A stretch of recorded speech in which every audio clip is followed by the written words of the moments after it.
복에 대한 말씀 암송 기도와 암송 찬양 시편 112편 2절 말씀. 그의 후손이 땅에서 강성하며 정직한 자들의 후손에게 복이 있으리로다.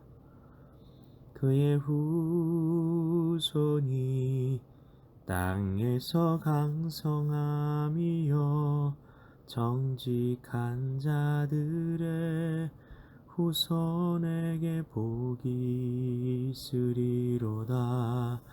그의 후손이 땅에서 강성하며 정직한 자들의 후손에게 복이 있으리로다. 말씀 기도입니다. 하나님 아버지, 정직한 자의 후손에게 복이 있다고 하시는데 하나님 뜻대로 살아간 사람의 자녀들이 꼭 복이 있는 것은 아닌 것 같은데 도대체 어떤 복을 주신다는 것인가요?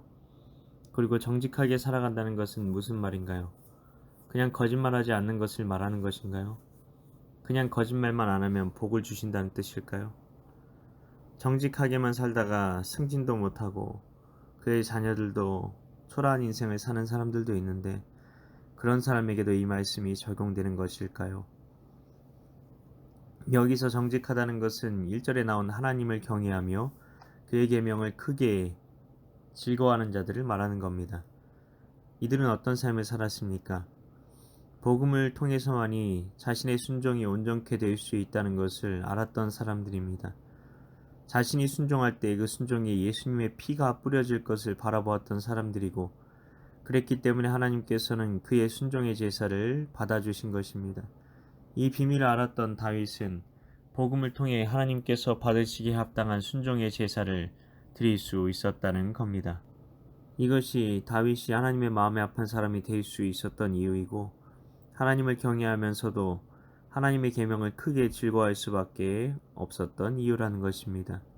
복음을 통해 나타난 하나님의 본심을 알았기 때문입니다. 정직하다는 말은 영어로도 upright입니다. 곧은, 똑바른 이런 뜻이 있고 히브리 말로도 의미가 같습니다. 그들은 성경에서 말하는 길로 곧게 한 길로 걸어갔다는 것입니다. 오실 예수 그리스도를 바라보며 자신의 순종 위에 뿌려질 그리스도의 보배로운 피를 바라보며 말씀의 길로 걸어가려 했던 것입니다. 그리스도께서 오심 없이 그분의 피 흘림 없이는 내가 걸어가는 순종의 삶이 하나님께서 받으시는 제물이 될 수 없는 것을 알았기에 복음이 되어주실 그분의 오심에 대한 벅차오르는 감격 속에서 순종의 삶을 살았다는 것입니다. 그래서 그들은 오직 복음밖에 자랑할 것이 없고 복음밖에 선포할 것이 없었던 것입니다. 그렇게 복음을 붙들고 살아갈 때 그리고 자녀들에게 복음 하나 심어주어 자신과 똑같은 복음의 소망을 품게 해줄 때 그 복음의 비밀을 모세의 지팡이처럼 자녀들의 손에 넘겨줄 때 자신의 사명이 다한다는 것을 알았다는 것입니다. 우리에게 건네진 믿음의 배턴을 우리는 또 다른 이에게 넘겨주어야 합니다. 특히 자녀들에게 그 믿음의 배턴을 건네주어야 합니다. 이게 가장 중요한 것입니다. 주님과 함께 동행하며 살게 하면 아이들의 인생은 주님께서 책임지시며 인도하시는 것입니다. 가장 단순하고 확실한 진리인데도 우리는 아이들의 미래를 위해서 세상에서 이러이러하게 준비시켜 주어야 한다고 하면서 공부를 위해 신앙을 희생시키고 스펙을 위해 신앙을 희생시키고 정작 교회는 보내지만 세상의 방법을 붙들게 하는 것입니다. 신앙이라는 말에 교회라는 말에 예수님의 이름을 넣어보면 이렇게 되지요. 공부를 위해 예수님을, 스펙을 위해 예수님을 희생시키고 정작 예수님께는 보내지만 세상 방법을 붙들게 하는 것입니다. 우리는 아이들에게 다윗처럼 하나님의 물맷돌을 가지게 하는 것이 아니라 세상이라는 골리앗 앞에서 사울의 갑옷과 칼을 들고 서게 하는 방법을 선택하게 합니다. 그런 방법으로는 세상이라는 골리앗을 쓰러뜨릴 수가 없는 것입니다. 오직 복음입니다. 복음의 한 길로만 걸어가게 해야 합니다. 말씀을 붙들고 그 말씀에 따라 순종의 길로 걸어갈 때 내 순종의 제사 가운데 주님께서 흘려주신 보혈이 뿌려진다는 것을 믿고 순종의 제사를 드리며 날마다 하나님의 보좌 앞에 나아가는 삶을 살게 해야 한다는 것입니다. 하나님의 보좌 앞에 나아간다는 것은 성경에서 제사를 드린다는 의미였습니다. 제사를 드릴 때는 제물을 가져가야 합니다. 우리가 하나님께 드려야 할 제사는 순종의 제사라는 것입니다. 그냥 순종의 제사가 아니라 주님의 보혈이 뿌려진 순종의 제사입니다. 순종이 없이 하나님 앞에 나아갈 수 있다고 생각하는 것만큼 자기 중심주의 신앙은 없습니다. 그것은 예물 없이 하나님 앞에 나아가려고 하는 것과 같은 것입니다. 믿음만으로 하나님께 나아가고 믿음만 있으면 된다는 생각은 불순종을 합리화하려는 자아에서 나온 옛 자아의 생각입니다. 마귀에게 미혹당하는 겁니다. 속는 겁니다. 복음은 순종의 열매를 맺게 합니다. 불순종은 내가 죄인이었을 때의 라이프 스타일입니다.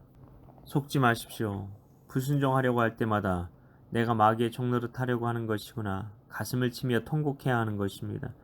바울이 고백했던 것처럼 몸을 쳐서라도 복종시키려고 해야 한다는 것입니다. 그럴 때 하나님께서 우리의 그 복종 가운데 주님의 보혈을 뿌려주시고 우리의 예배를 받으시는 것이며 하늘의 신령한 은혜와 축복으로 우리 삶에 부어주시는 것입니다. 그런데 이런 삶은 나만 복을 받는 것이 아닙니다.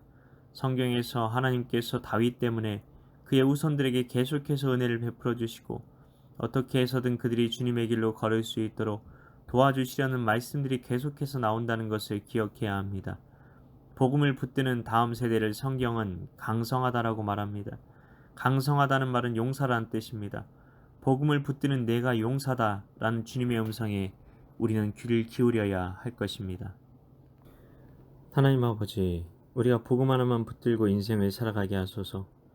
이것이 우리가 진짜 복을 받는 길이었음을 알았습니다. 순종은 우리가 하면 좋고 하지 않으면 찜찜한 그런 것이 아니라 우리의 삶이 주님께 드려지는 예배가 되기 위해 반드시 선택해야 하는 유일한 선택지임을 알게 되었습니다. 날마다 우리 자신을 쳐서 복종시키며 순종의 유일한 길로 걷게 하시고 그 길 위에 이미 주님께서 흘리신 보혈이 뿌려져 있음을 기억하며 우리가 순종의 한 걸음 한 걸음을 내딛게 하소서. 그렇게 순종의 한 걸음을 내디딜 때 우리에게 은혜라는 순종의 능력이 부어져 기쁨과 감사함 가운데 순종의 길로 걸어갈 수 있다는 놀라운 믿음의 신비를 경험하게 하소서. 이를 위해 오늘도 말씀 성기도 암송 찬양 가운데 나아가오니 성령으로 충만하게 임하사 복음의 능력 안에 거하는 삶을 살게 하소서. 믿고 감사드리오며 예수님 이름으로 기도하옵나이다. 아멘.